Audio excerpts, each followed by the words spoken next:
Hello, cannedcream here, CC for short, and today I would like to talk to you about marriage. Marriage. Marriage is what brings us together today.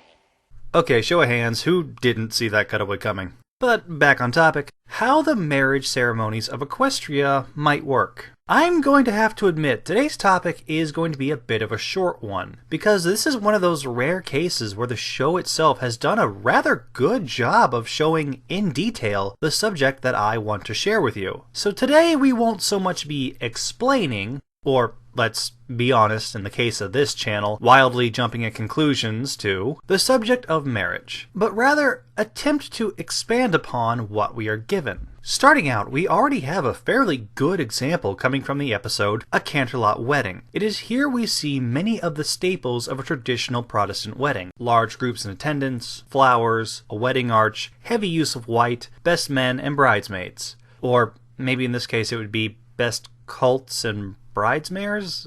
I don't know. The only thing really missing out is a priest, with that role having been taken by Celestia herself. Which kind of makes sense for this setting. Equestria doesn't appear to have any sort of organized religion. Really, the closest thing to it are the royal sisters themselves, which I suppose kind of makes the royal wedding akin to being married by Jesus. However, for as good as the royal wedding is, it is something of a special case, with the groom being the captain of the royal guard and the bride being a princess. Clearly, this is above and beyond what the typical pony wedding might look like. I can't possibly imagine Celestia overseeing each and every one. So what does this mean for other weddings? Well, it is very possible that there are others granted the authority to oversee marriages in an official capacity in the princess's stead. Sort of like priests without the priesthood. In this case, you could get the same similar setup to the depicted wedding we've already seen from the show, except done more in a way that can be easily replicated across the country. There is, however, another way. While not having any of the glamour of a traditional wedding, couples can be legally married by a judge within a courthouse. And if there is one thing we do know about Equestria, it's that they do have a local branch of government, as evidenced by Mayor. So it's possible to substitute the courthouse for town hall and the judge for the mayor. And not only do we have a reasonable headcanon for how marriages in Equestria might work, there's also the bonus explanation for what some of the mayoral duties might be. Of course, this is all working under the assumption that all pony weddings would be as similar to the one that we saw. It's very possible that equestrian weddings could be as diverse and different as the ones we have. And if so, then maybe it's something we will get to see expanded upon or played around with in future episodes and issues of the show and comic series. But for the time being, I feel like we have a rather good explanation for how the marriages of Equestria's less than elite might go down.